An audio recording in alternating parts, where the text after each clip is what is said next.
My name is Xavier Robert, coming to you live from the beautiful hills of Byakuren. A very good evening to you.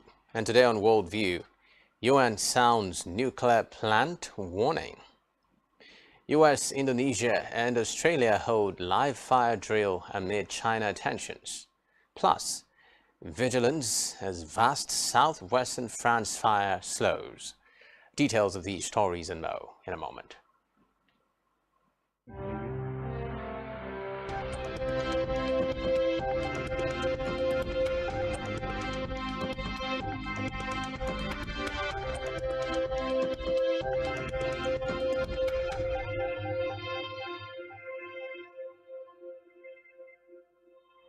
First, on Worldview today, Ukraine's Energetom agency has announced that the Zaporizhia complex was struck 5 times yesterday, including near where radioactive materials are stored. A Russian-appointed official said Ukraine had shelled the plant twice, disrupting a shift changeover. The UN Security Council met to discuss the situation, during which the Secretary-General Antonio Guterres called on both sides to halt all fighting near the plant. Guterres said the facility should not be used as part of any military operation, but that urgent agreement was needed at a technical level on a safe parameter of demilitarization to ensure the safety of the area. Now, head of the UN nuclear watchdog, the International Atomic Energy Agency, Rafael Grossi, said fighting near Ukraine's Zaporizhia nuclear plant had sparked a grave crisis. Grossi asked that the agency be allowed to conduct its mission to Zaporizhia as soon as possible, after Ukraine and Russia again accused each other of shelling near the site. Meanwhile, United Kingdom's Defense Ministry says the blasts this week at the Russian-operated Saki military airfield in the annexed Crimean Peninsula had led to the loss of 8 Russian combat jets. In its latest daily intelligence update, the ministry said the loss of 8 combat jets represented a minor proportion of the overall fleet of aircraft which Russia had available to support the war. It, however, observed that the Saki military was primarily used as a base for the aircraft of the Russian Navy's Black Sea Fleet. The ministry added that the fleet's naval aviation capability was now significantly degraded, and that while the base's airfield probably remained operational, its dispersal area was believed to have suffered serious damage. It said the explosions, which Russia has said killed 1 and injured 5, will likely prompt the Russian military to revise its threat perception in the region. Now, in the meantime, Russia's National Settlement Depository has filed a lawsuit at the European Court of Justice in Luxembourg to overturn European Union sanctions imposed on the country over its invasion of Ukraine. The EU added that depository, which Russia planned to use to service the country's Eurobonds to its list of sanctioned entities in June. The Russian National Settlement Depository announced the suit in a statement today. In a related development, Russia has turned down a Swiss offer to represent Ukraine's interests in Moscow. Russia said it no longer considered Switzerland to be a neutral country on account of its imposing sanctions over the war in Ukraine. Now, the rejection came a day after Bern and Kyiv agreed on a mandate for Switzerland to represent Ukrainian interests in Russia, which invaded its neighbor in late February.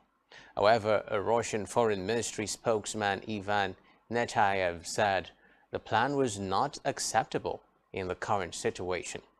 Swiss media previously reported that the main objective of the proposal would be to allow Ukrainians living in Russia to receive consular services from the Swiss embassy in Moscow. Still on the crisis in Ukraine's security agencies have issued a joint statement today.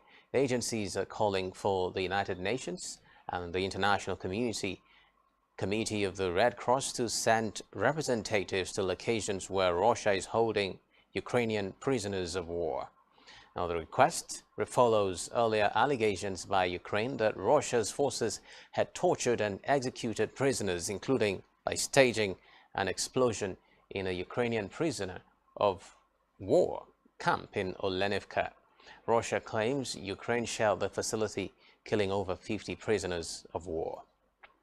Now, 2 more ships have left from Ukraine's Black Sea ports today, bringing the total number of ships to depart the country under an unbrokered deal to 14.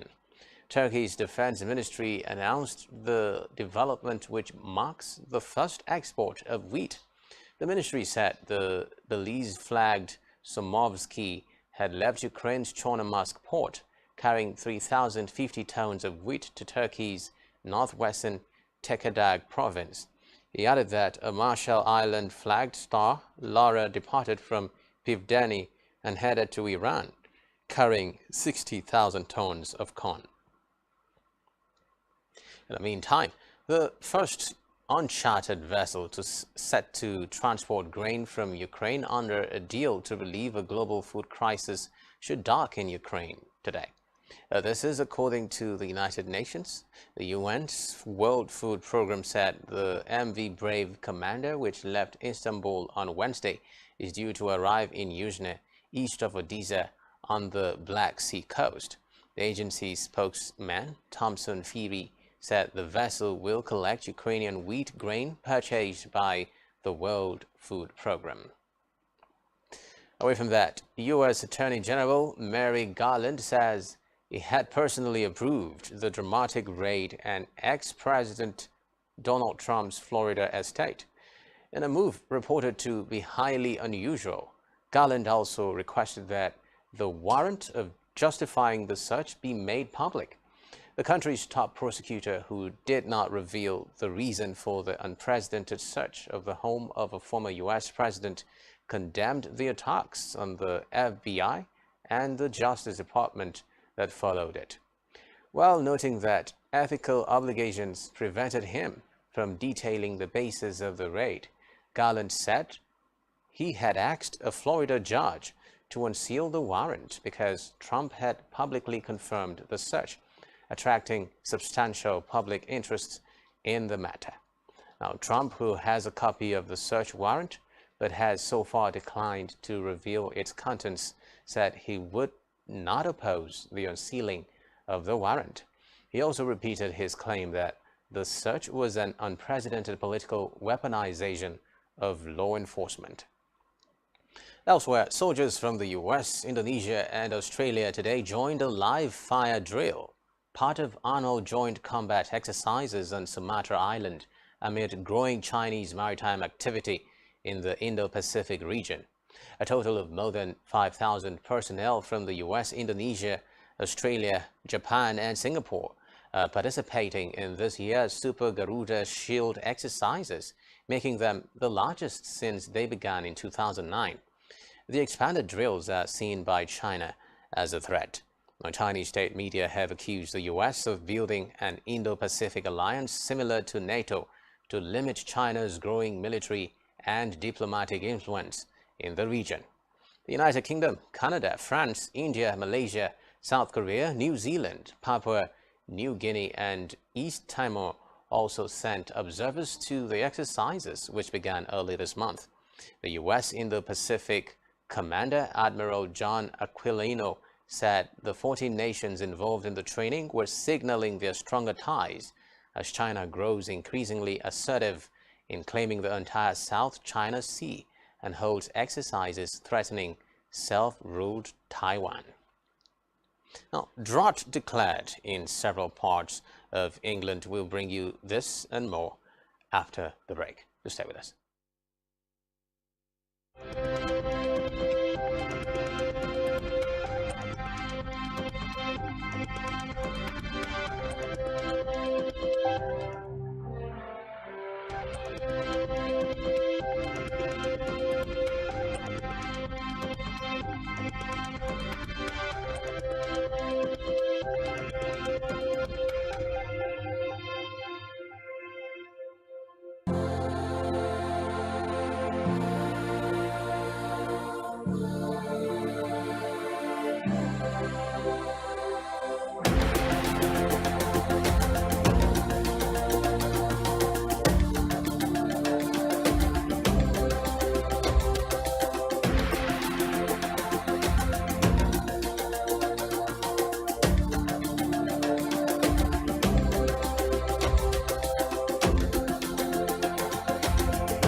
Many thanks for staying tuned. Moving on now to France, where local authorities say a huge fire that has devastated swathes of the southwestern region of the country has been largely contained, but the firefighters are facing another complicated day.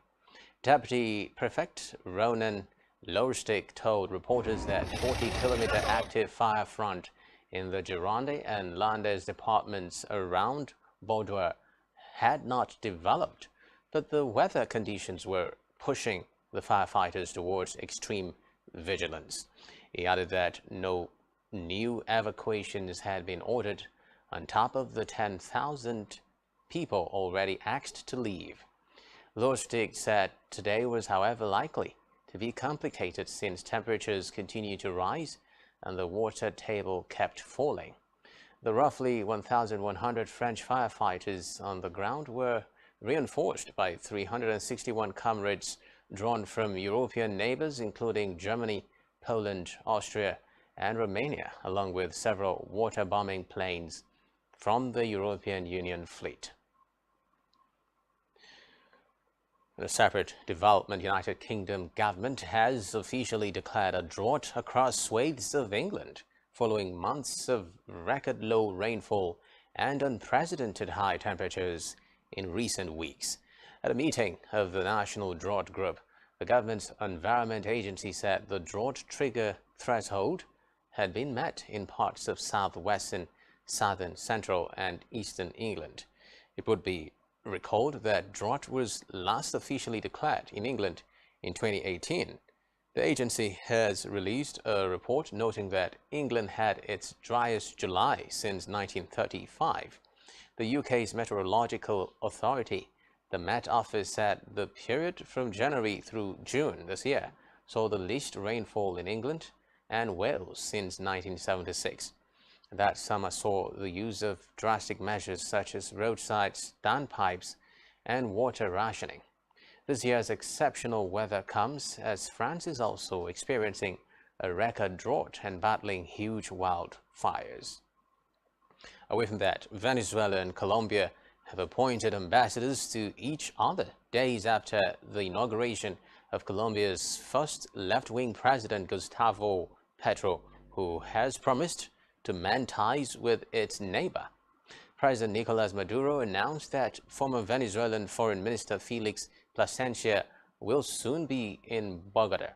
The newly elected Colombian president said Armando Benedetti, a former senator, will be tasked with normalizing diplomatic relations between the two countries. It could be recalled that Petro, who was inaugurated as Colombia's first left-wing president on Sunday, had pledged during his campaign to immediately reverse a decision by his predecessor, right-wing leader Ivan Duque, to sever diplomatic ties with Venezuela. In addition to exchanging ambassadors, the normalization process will include the full reopening of the more than 2,000-kilometer border between the two countries, which has been largely closed to vehicles since 2015, but open to pedestrians since late last year. Now, protests broke out in Syria's rebel-held north today over a call for Turkish Foreign Minister Mevlut Cavusoglu for reconciliation between the Syrian government and opposition. Cavusoglu had told diplomats that there was the need to get the opposition and the regime to reconcile in Syria, otherwise there would be no lasting peace. The comments have sparked calls for protests after today's weekly prayers in key cities that fall under the control of Turkish forces and their supporters, including in Al-Bab, Afrin, and Jarablus. Similar calls were made in Idlib, controlled by Hayat Tahrir al-Sham and other rebel groups, to gather at border crossings in Turkey.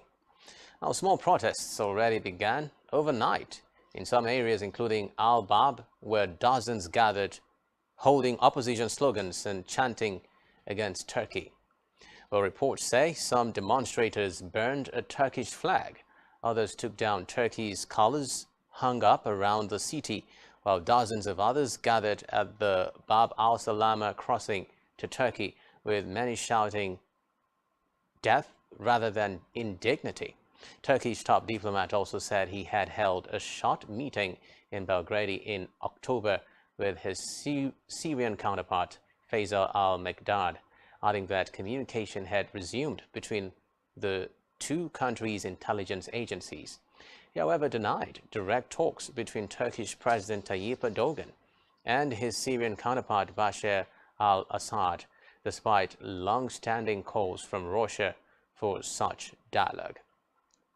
And with that, we come to the end of. Follow us on social media and subscribe to our YouTube channel, all of which you can find on our website, spectrumtv.ng. You have been watching Spectrum, the World View on Spectrum TV. My name is Xavier Robert. Do enjoy the rest of your day.